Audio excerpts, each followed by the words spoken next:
Hello student, welcome to this channel. I am Prachi. So आज हम सीखेंगे एल्विडिटी क्या है. What is LVDT. हमने पिछले वीडियो में ट्रांसड्यूसर के बारे में पढ़ा. ट्रांसड्यूसर क्या है और आज हम सीखेंगे एल्विडिटी क्या है. वैसे तो बहुत सारे वीडियोस है यूट्यूब पे एल्विडिटी के, बट हम आज कुछ अलग तरीके से देखेंगे और आप अच्छे से बता सके. आपको अगर कोई पूछे, इंटरव्यू में हमेशा पूछा जाता है कि एल्विडिटी क्या है, तो आपको आसान भाषा में आना चाहिए और बताना बताना आना चाहिए कि एल्विडिटी क्या है. सो आज हम उसका construction, working, application, advantages, disadvantages देखेंगे इस वीडियो में. और एल्विडिटी सिंपल वे में समझेंगे कि क्या है. रटेंगे नहीं, बिल्कुल नहीं रटेंगे, हम उसे समझेंगे कि आप उसे हमेशा याद रखो.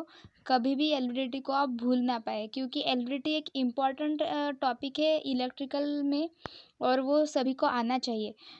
इंटरव्यूअर हमेशा पूछते हैं एल्विडिटी के बारे में और वहाँ पे हमें एल्विडिटी क्या है बताना आना चाहिए और हम उसे दो तीन लाइन में बता सके. इसके लिए आज हम देखेंगे सिंपल वे में कि एल्विडिटी क्या है. पहले तो हम उसका इंट्रोडक्शन देख लेते हैं कि क्या है एल्विडिटी. तो हम स्टार्ट करते हैं.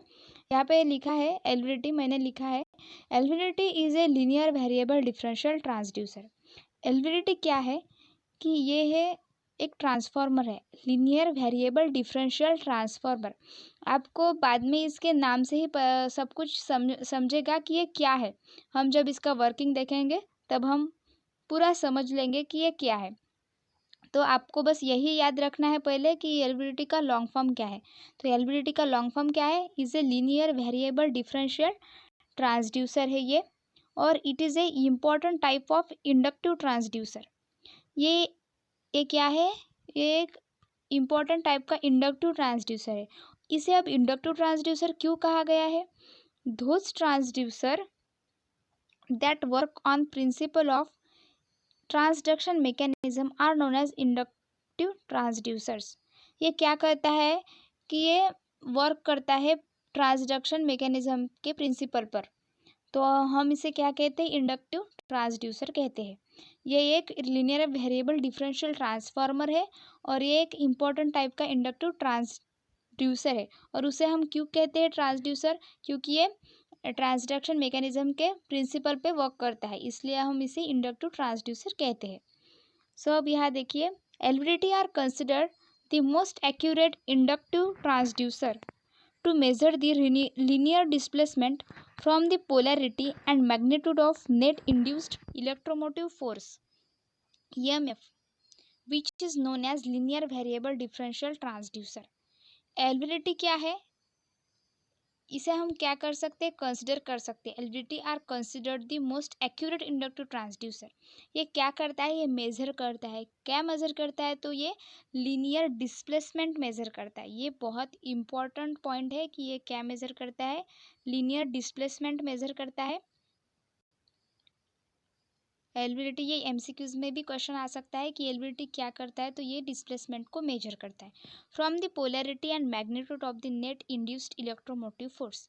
आपको सिर्फ यही ध्यान में रखना है कि ये क्या करता है? ये मेजर करता है डिस्प्लेसमेंट को. बाकी आपको याद नहीं रखना, बस उसका लॉन्ग फॉर्म याद रखिए. और ये क्या है? ये एक ट्रांसड्यूसर है, इंडक्टिव ट्रांसड्यूसर है. और इसे क्या मेजर करते हैं? डिस्प्लेसमेंट मेजर करते हैं. और इसका लॉन्ग फॉर्म क्या है? Linear variable differential transformer.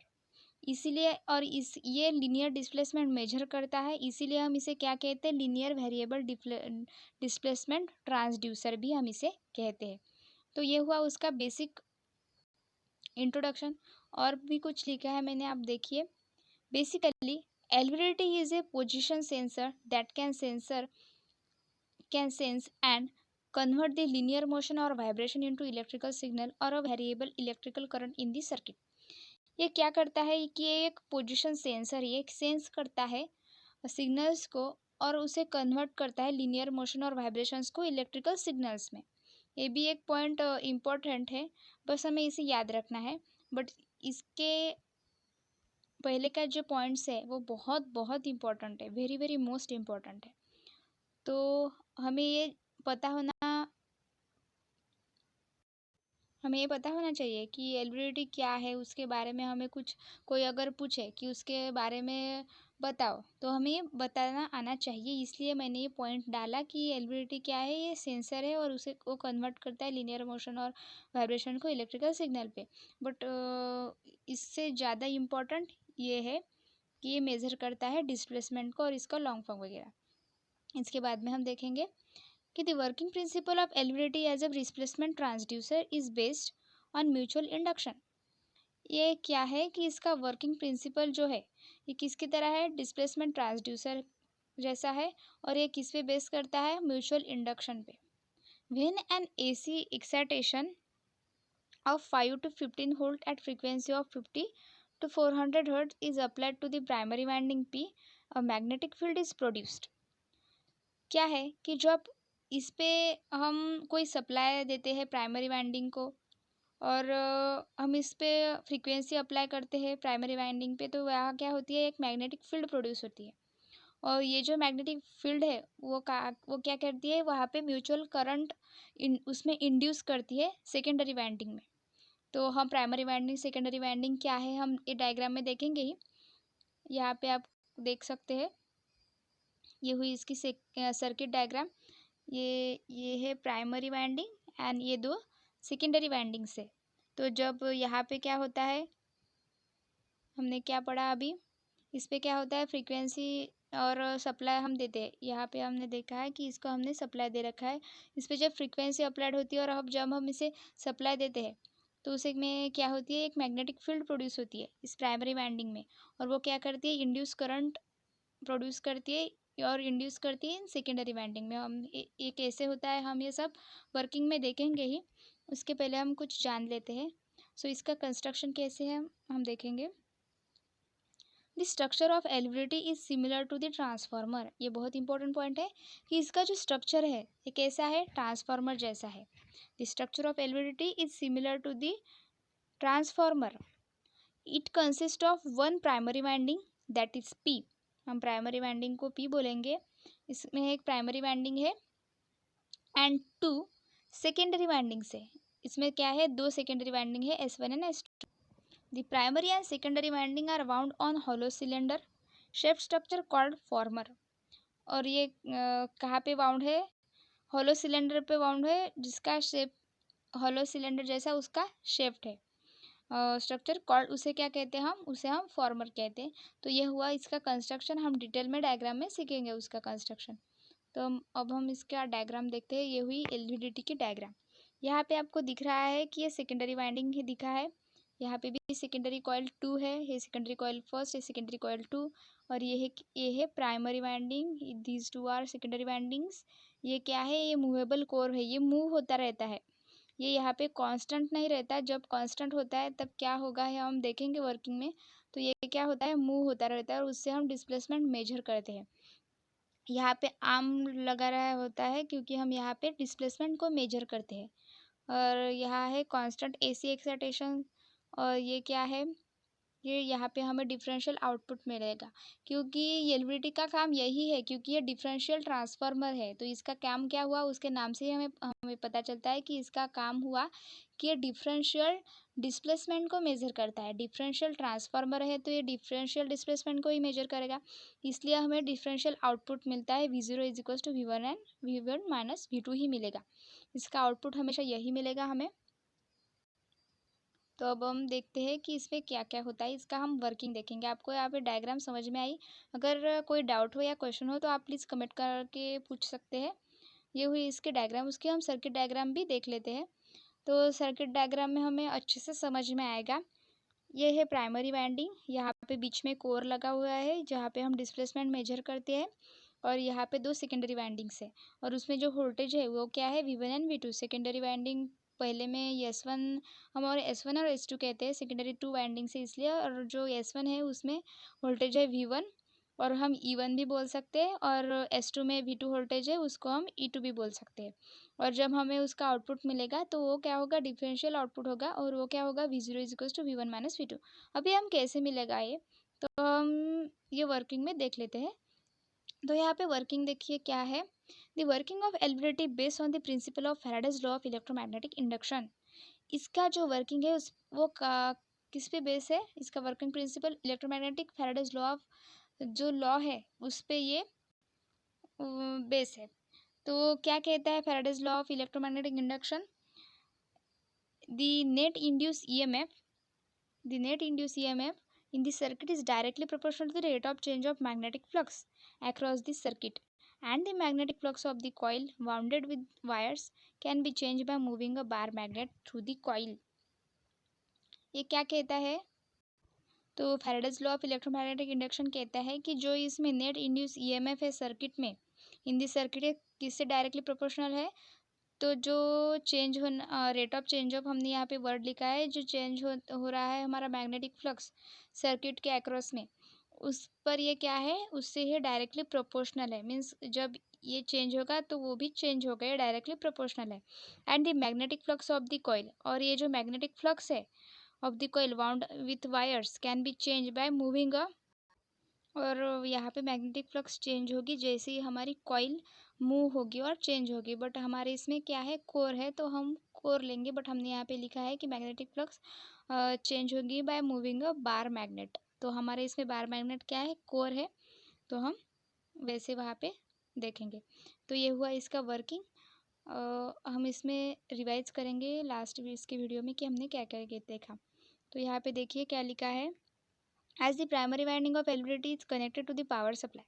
Primary winding क्या कह रही है कि ये पावर सप्लाई को कनेक्ट है। देखिए हम देखते हैं यहाँ, ये जो प्राइमरी वाइंडिंग है ये पावर सप्लाई को कनेक्ट है। सर्किट डायग्राम में देख चुके हैं हम कि प्राइमरी वाइंडिंग क्या है, सप्लाई को कनेक्ट है। The alternating magnetic field is produce in the primary winding. अब ये जब हम सप्लाई देते हैं प्राइमरी वाइंडिंग को, तो वहाँ पे अल्टरनेटिंग मैग्नेटिक फील्ड प्रोड्यूस होती है प्राइमरी वाइंडिंग में, और which results in the induce EMF in the secondary winding. और जब वहाँ पे मैग्नेटिक फील्ड प्रोड्यूस होती है तो वो क्या करती है कि ये सेकेंडरी वाइंडिंग में ईएमएफ इंड्यूस करती है। सेकेंडरी वाइंडिंग्स को टू है तो इसलिए हमने एस वन एस टू बोला है, और जो उसमें वोल्टेज इंड्यूस होता है उसको हमने क्या V1 V2 भी ले सकते हैं, और हम उसे E1 E2 भी ले सकते हैं। तो यहाँ पे वर्किंग इसका बहुत सिंपल है। पहले तो प्राइमरी वाइंडिंग सप्लाई को कनेक्ट है, फिर उसमें मैग्नेटिक फील्ड प्रोड्यूस होगी, और वो जो मैग्नेटिक फील्ड प्रोड्यूस हुई है प्राइमरी वाइंडिंग में वो क्या करेगी, तो वो सेकेंडरी वाइंडिंग में EMF इंड्यूस करेगी, और उससे क्या होगा, उसे हम अज्यूम करेंगे इंड्यूस वोल्टेज। और इंड्यूस वोल्टेज हम दो वाइंडिंग्स है वहाँ पे, इसलिए हमने V1 और V2 बोला, या तो E1 E2 बोल सकते हैं। तो ये ऐसे उसका जो वर्किंग है वो बहुत ही सिंपल है। Now according to Faraday's law, the rate of change of magnetic flux D by D T is directly proportional to the magnitude of induce EMF that is E1 and E2। अब जैसे ही क्या होगा कि ये magnetic flux change होगी, तो ये क्या होगी, इंड्यूस ईएमएफ के प्रोपोर्शनल है, वो भी चेंज होगा। तो वो कैसे होगा हम देखेंगे। Yes, the induced EMF in the secondary winding will be more if the value of dt will be low, and the low value of dt implies that the soft iron core present inside the LVDT is moving faster. Thus, EMF of large magnitude will induce in the secondary windings S1 and S2 if the moment of the core is faster inside the LVDT।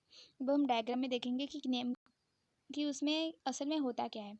तो ये जो core है ये movable core है, और ये core जब constant रहेगी और इसका जब डिफ्लेक्शन नहीं होगा, तो तब क्या होगा कि हमने यहाँ पे वोल्टेज लिया है और हम यहाँ पे लेते हैं E1 और E2 लेते हैं।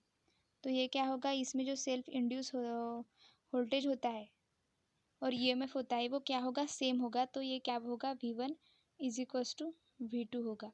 और जब ये दोनों सेम होंगे तब हमें डिफरेंशियल वोल्टेज आउटपुट नहीं मिलेगा।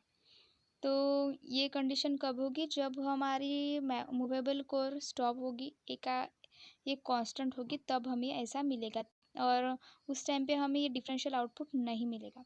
और अब सेकंड कंडीशन में क्या होगा कि ये जो मूवेबल कोर है ये मूव होगी। ये कोर जब इस तरफ मूव होगी, ये कोर क्या होगी, इस तरफ मूव होगी, तो क्या होगा कि यहाँ पे हमने S1 कंसिडर किया है और इधर हमने S2 कंसिडर किया है। तो जब ये कोर S1 के तरफ मूव होगी तो S1 में क्या होगा ज़्यादा ईएमएफ प्रोड्यूस होगा, यानी कि वो क्या होगा, E1 ग्रेटर हुआ E2 से, तब हमारा क्या होगा, V0 इज इक्वल्स टू क्या होगा, V1 माइनस V2 होगा। मतलब हमें डिफरेंशियल आउटपुट वोल्टेज क्या मिलेगा, ये जो हमने यहाँ पे लिखा है ये हमें मिलेगा। जबकि हमारी कॉइल कहाँ पे मूव होगी, जबकि हमारी कॉइल मूव होगी S1 की तरफ। और दूसरी कंडीशन में क्या होगा, जब हमारी कॉइल इस तरफ मूव होगी तो क्या होगा, V2 माइनस V1 मिलेगा, या तो E2 माइनस E1 मिलेगा। मतलब जब हमारी कॉइल सेकेंडरी कॉइल की कोर हमारी सेकेंडरी कॉइल की तरफ मूव होगी तो तब वहाँ पे वोल्टेज जो इंड्यूस हो रहा है वो ज़्यादा होगा और ईएमएफ ज़्यादा होगा। तो E2 ज़्यादा होगी E1 से। मतलब हमारा डिफरेंशियल आउटपुट क्या होगा, V0 is equals to V2 minus V1। तो हमने यहाँ पे सिंपल वे में देखा कि इसका वर्किंग क्या है। तो हमने यहाँ पे बहुत डिटेल में देखा कि एलवीडीटी क्या है। और अब रहा हमारा इंटरव्यू का सवाल। तो इंटरव्यू में अगर आपको कोई पूछे तो आपको वहाँ पे बहुत ही शॉर्ट में बताना है कि एलवीडीटी क्या है। तो आपको क्या बताना है कि एलवीडीटी का लॉन्ग फॉर्म बताना है आपको। तो एलवीडीटी का लॉन्ग फॉर्म मैंने बताया है, क्या है एलवीडीटी का long form, linear variable differential transformer. ये आपको पहले बताना है। फिर आपको उसका कंस्ट्रक्शन में बताना है कि उसमें क्या होती है, दो वाइंडिंग होती है और ये किस में बेस होता है, ये ट्रांसफार्मर जैसे होता है। आपको ये पॉइंट तो बोलना ही बोलना है क्योंकि ये बहुत इंपॉर्टेंट है। और इसमें दो वाइंडिंग्स होती है, ये भी आपको बताना है। एक तो प्राइमरी वाइंडिंग होती है और दो सेकेंडरी वाइंडिंग्स होती है। ये हमने प्राइमरी वाइंडिंग को बोला था और S1 and S2 secondary windings को बोला था। उसके बाद आपको वर्किंग में बोलना है कि प्राइमरी वाइंडिंग को हम क्या देते हैं, सप्लाई देते हैं। और एक चीज़, एक बहुत इंपॉर्टेंट पॉइंट है, आपको ये बताना है उसके लॉन्ग फॉर्म के बाद में कि ये क्या मेजर करता है, डिस्प्लेसमेंट मेजर करता है। ये तो आपको बताना ही बताना है। पहले आपको उसका लॉन्ग फॉर्म बताना है, फिर ये मेजर क्या करता है ये बताना है। उसके बाद आपको कंस्ट्रक्शन में बताना है कि प्राइमरी एंड सेकेंडरी ऐसे वो दो वाइंडिंग्स होती है, एक प्राइमरी वाइंडिंग होती है, दो सेकेंडरी वाइंडिंग्स होती है, उसको क्या बोलते हैं हमने बताया है, S1 S2। और उसके बाद में वर्किंग में आपको बताना है कि प्राइमरी वाइंडिंग को हम सप्लाई देते हैं और जो सेकेंडरी वाइंडिंग्स है वो कनेक्टेड होती है, सेल्फ कनेक्टेड होती है, एक दूसरे को वो म्यूचुअली कनेक्ट होती है, जैसे कि ट्रांसफार्मर्स में होता है। और क्या होता है फिर, उसमें जो कोर होता है वो मूव होता है उसके बीच में, और जब वो कांस्टेंट होगा तो हमें क्या मिलेगा, जो सेल्फ इंड्यूस ईएमएफ है वो सेम मिलेगा, मतलब इक्वल मिलेगा दो वाइंडिंग्स का। और जब ये मूव होगी S1 की तरफ तो क्या होगा, इसमें ईएमएफ जो होगा वो ज़्यादा होगा, और जब ये इधर मूव होगी तो V1 में क्या होगा, ईएमएफ इंड्यूस ज़्यादा होगा। और जब यहाँ पे हम क्या करेंगे, फ्रीक्वेंसी अप्लाई करेंगे या फिर यहाँ पे हमने क्या दिया है, सप्लाई दिया है, तो क्या होगा, यहाँ पे मैग्नेटिक फील्ड प्रोड्यूस होगी। और यहाँ पे जब मैग्नेटिक फील्ड प्रोड्यूस होगी तो क्या होगा, सेकेंडरी वाइंडिंग में क्या प्रोड्यूस होगा। आपको सिर्फ इतना ही बताना है वर्किंग में कि जब हम प्राइमरी वाइंडिंग को सप्लाई देंगे तब वहाँ मैग्नेटिक फील्ड प्रोड्यूस होगा, और तभी सेकेंडरी वाइंडिंग में ईएमएफ इंड्यूस होगा। उसे हम इंड्यूस वोल्टेज भी कह सकते हैं, और वो क्या होगा, V1 एंड V2, और E1 और E2 भी हम उसे बोल सकते हैं। तो ये हुआ रहा हमारा वर्किंग और कंस्ट्रक्शन। उसके बाद में हम देखेंगे एडवांटेजेस, डिसएडवांटेजेस एंड एप्लीकेशंस। हम यहाँ पे देखते हैं एडवांटेजेस क्या है एलईडी के। तो वीडियो बहुत लंबी हो चुकी है, इसलिए हम advantages, disadvantages and application next video में देखेंगे। अगर आपको ये वीडियो अच्छा लगा तो इस चैनल को सब्सक्राइब करें और वीडियो को लाइक करें। Thank you.